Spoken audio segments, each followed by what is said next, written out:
Hi everybody, Danny and Andrea here from the Voice of the Meeple. Today we're going to be reviewing a game called Pioneer Days by Tasty Minstrel Games. They sent us this copy to review, and yeah, we're really excited to tell you what we think about it. We're going to start off with Andrea just giving a quick run through of how the game's played. So this is a quick overview of Pioneer Days. First, you pick out a character. Right at the beginning, you can be a standard pioneer. Once you get a little better, you can be one of 8 different characters. Fan them out for you. Jake the Prospector. Each character, of course, has unique abilities, strengths, and weaknesses. Once you've picked your character, you get a wagon. So fun, large wagon, small wagon. This is where you're going to put all your supplies and equipment, medicine, things you need for your trip. Alright, you're taking a 4-week voyage, so there are 4 rounds.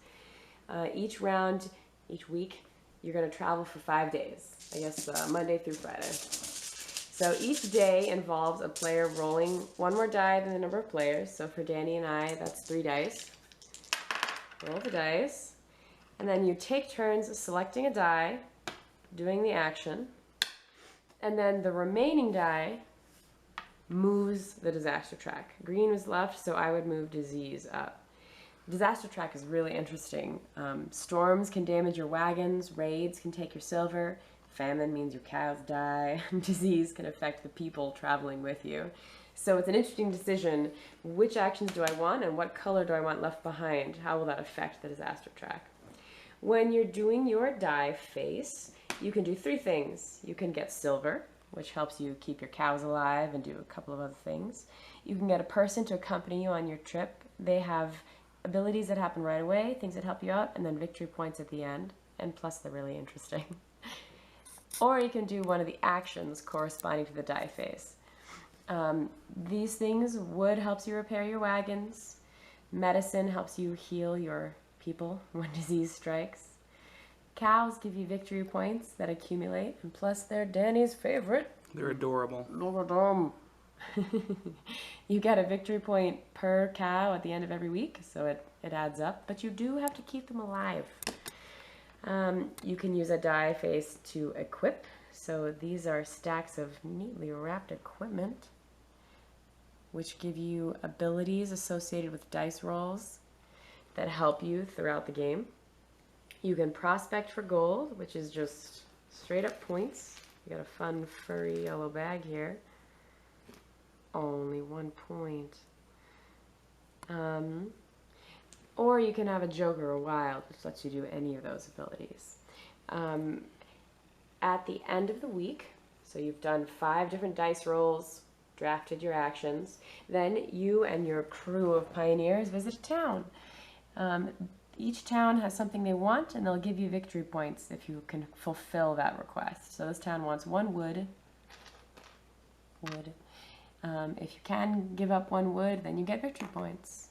This town wants a wood and 4 silver, 2 victory points. Once you've done this process for 4 weeks, then you add up your victory points and end the game. Alright, so now we're going to talk about what we like and dislike about the game.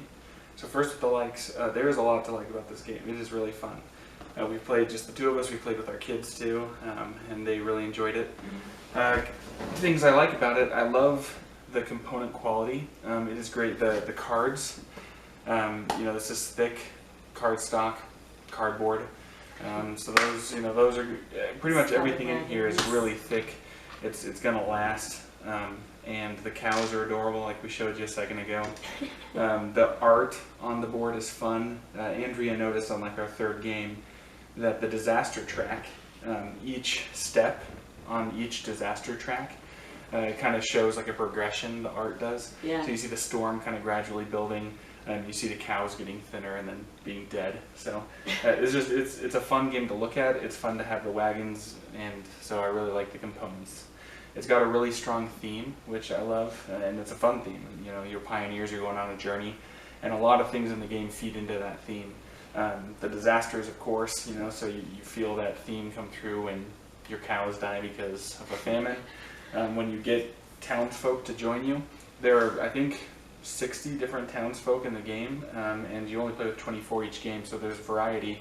And each one has a name, so this one's the Swindler, and their abilities have to do with what their name is, and they give you points at the end of the game that has to do with their name too. So Yeah.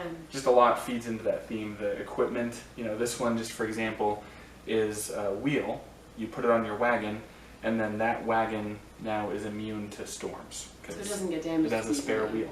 Yeah. So that makes it a lot of fun. It's pretty thematically tight. Like things fit together, makes sense, and it's fun to play because of that. Yeah. Another thing I like about the game is this interesting tension that comes from kind of the 3 different goals you have in the game. One of those goals is the long term. At the end of the game, the points that you're going to get, that's going to be from the cows that you have. It's going to be from the gold that you've collected, and from each of the townspeople that you've taken with you, because they give you unique victory points, end game conditions that only apply to you. So you're thinking of that each round. You're also thinking of, at the end of that week, the towns that you're visiting and what you need to collect during that week to get the victory points for helping out those towns. And then you're thinking also of these different disasters that are coming. So you have to be watching, and you have a bit of control over what disasters are coming, because you can, for instance, if only one blue die comes out in a group, you really don't want a storm to come. Yeah. You can use that die. Make sure it doesn't Get left. get left at the end. But so it's just those 3 different goals that you're thinking of. It's a really interesting dynamic that I love. That's one of my favorite things about it. So a couple of things that we disliked about the game. We had to get pretty particular to come up with dislikes, because overall we're really happy with the game. First up, if you've watched any of these videos, you know that I'm not a huge fan of luck, and this is obviously a luck-heavy game. It's dice drafting. There are ways to mitigate the luck in what faces come up. You can pay 3 silver to change a die face. Some characters let you change the die face as well.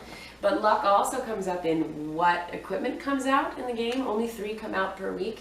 And if you're doing a particular strategy, some equipment is really helpful, and if it doesn't come up, you're just out of luck. Also, the townsfolk, some of them could really play to your strategy, and some of them might not, and you have no control over who comes out when. So that can be a little frustrating if you like to plan your whole game out from the beginning. This is not the game for you. And then a really small thing just about design. These are the different player tokens, and I don't love that they're all shades of brown.